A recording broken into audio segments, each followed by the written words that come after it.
By a showing of hands, how many of you are 21 years old or older? Okay. By a showing, keep those hands up. By a showing of hands, how many of you drink alcohol? Okay. Put your hand down if you have not ordered a martini before. We have one person that's ordered a martini. I'm two. Okay, so give me a high five on that. They're pretty good, right? The one I had wasn't, no. Okay. She may That's not good have to made know. it right. That's good to know because it's really important to find someone who knows how to make a good martini. My bartending experience consists of 8 years working behind the bar. I started at Applebee's several years ago. I bartended there for 1 year, got a lot of good experience, and I've been bartending here at the Marriott for 7. And so today I'd love to teach you all my favorite recipe of the classic martini. Now, to remind everybody about alcohol, it's always important to drink responsibly. But alcohol is a really good source to let everyone enjoy time with friends, time with family, to catch up with one another. And I think it's just a really nice thing to enjoy when you have some free time. So basically, I think everyone has an opportunity here to learn how to make a good classic drink if they haven't seen it before. So as a bartender, I'd love to demonstrate that for you. I'm going to demonstrate the first step, which is the ingredients list. And the second step, I'm going to demonstrate the building of the cocktail. And the third step is going to be the garnish, the finish. And that's really going to just make the drink over the top for yourself or for whoever you're serving it to. Okay, so my first point, the ingredients. The ingredients list of the classic martini is actually, if none of you know, the classic martini is supposed to be made with gin, not vodka. Did any of you know that already? Good. Okay, this is pretty informative here. I actually learned this a couple of years ago, several years after I started bartending. So the classic martini started back around the late 1800s. And there's no true definitive answer as to who originated the martini. However, at thespruceeats.com, they suggest that the martini's origin started in Martinez, California, which is really close to San Francisco. But that's been debated. The martini has also been debated to start in New York City at the Knickerbocker Hotel in New York. You may or may not have heard of that place. And that is also somewhere around the late 1800s. Also, Paul Quatoriano from Eater.com and Cocktails 101, an article that he wrote, also stated that vodka was introduced to the martini in the mid-1950s and 1960s. And that's due to the popularity of Russian vodka and Polish vodkas. And people started experimenting with this cocktail.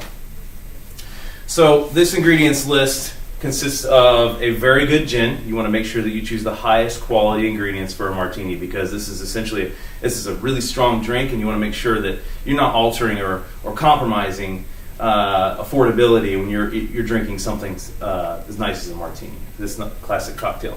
Second ingredient will be the dry vermouth. Dry vermouth is the characteristics will add a little bit of bitterness to the drink as well as a little bit of sweetness, and you don't need much, and as I will demonstrate. This ingredient here is pretty special. It's the least well-known in a martini.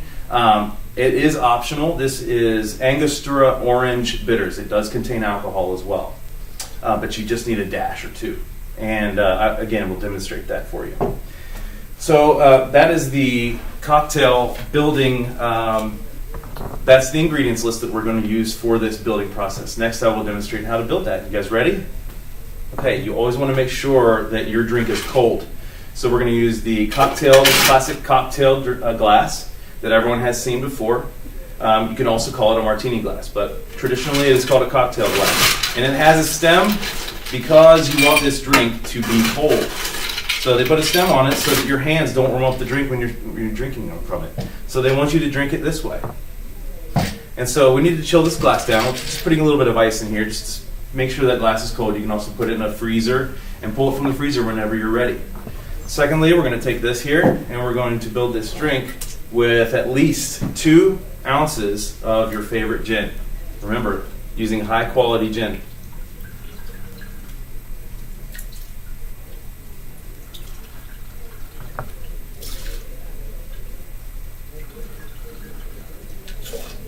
That's 3 ounces of Hendrick's gin. Next, we're going to use, the classic recipe recommends about a half of an ounce of dry vermouth. Not much. You don't want to overdo that recipe. And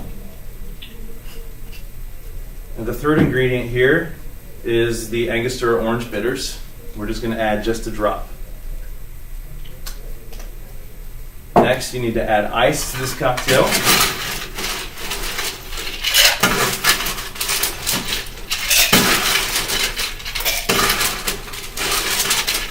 And traditionally, a gin martini you do not want to shake. Has anyone ever heard of James Bond? Yes. One person? I'm assuming everyone's heard of James Bond. So the author Ian Fleming wrote his first James Bond book in 1953. And that book was called Casino Royale. It was also turned into a movie in 2006, I believe. And James Bond famously, in this book, quoted saying, give me 3 parts Gordon gin, 1 part vodka, with Kina Lillet vermouth, with a lemon peel fresh. And he also said something that you could probably state after that regarding the coldness of the drink. Do you remember what he said? Shaken, not stirred. Okay, but with a classic gin martini, we don't want to shake the gin. The gin can be bruised. So we traditionally want to stir the gin. Okay, so this is the process that you want to do for about 30 seconds. We're probably going to speed this up a little bit. I'm not going to stir this for 30 seconds for everybody, for this recipe. You do want that gin, those ingredients to mend together in that stirring process. Next, we're going to use a strainer here. And we're going to dump out the ice of this glass. The glass has been chilled, it's nice and cold. And then you will finish this glass with the martini that you just stirred for 30 seconds. After this is made, the garnish is the next thing that will finish this drink. This is not quite done yet. The next thing you want to do is consider garnishes. There are several. You can choose to put olives in this drink, and when you use an olive in a martini, that's perfect. This is all preference. You want to have either 1 or 3 olives, generally for good luck. And when you use olives in a martini, you typically want to take a sip of the drink, eat an olive, and then finish the drink and eat the last olive. But in this classic recipe, which you're learning about, uses a nice lemon twist, and I'm going to demonstrate how to do that now. Take your nice lemon and a sharp knife, and you want to take a very good amount of this lemon. You want to take the rind here. And the twist is for aesthetics. It's also for flavor. This is what's going to finish your drink. And you basically want to take this here and twist this rind, and it releases oil. The oil on the outside of this rind is very strong. And so then you want to take that oil and you rub it along the rim of the glass, and then you can finish the cocktail like so. You can also use an orange twist, cherries, pearl onions. You can use stuffed olives, which are very popular. Blue cheese is a very common ingredient that you can add to olives into your cocktail. You can also do this with an array of different ingredients, including vodka, and you can make cosmopolitans and several other different recipes that have been created over the years. But again, this is the classic recipe of a gin martini. The next thing you want to do is serve this on a white napkin to your guest so that they can enjoy that, and that is the process. So to review everything that we've done here, we've discussed the ingredients. That's a very important part about the martini. We've discussed the building of the drink, and we've also been able to discuss how to finish the drink and really present it to your guest. And I just want to share one thing about bartending real quickly that will fascinate you all. About 2 months ago, I had a shift that I counted at the end of the night I had to shake 28 martinis in one shift. And let me tell you that after shaking 28 martinis, it did kind of make for a fun night. People had a good time. It was a very busy night, but my arm hurt so bad the next day from shaking all those martinis. 'Cause it's a lot of work. I know I didn't demonstrate that for you, but shaking of a martini is it takes a process. It takes about 4 to 5 minutes to make a martini, and when you shake it and you present it to the guest. And it was just very, very funny to make 28 martinis in one night. I didn't think I was ever going to see the end of it. But also to close here, just to remind you all, if you are drinkers, please drink responsibly. That's always important. Always make sure that if you aren't home, to have a designated driver and to enjoy yourself. And thank you very much.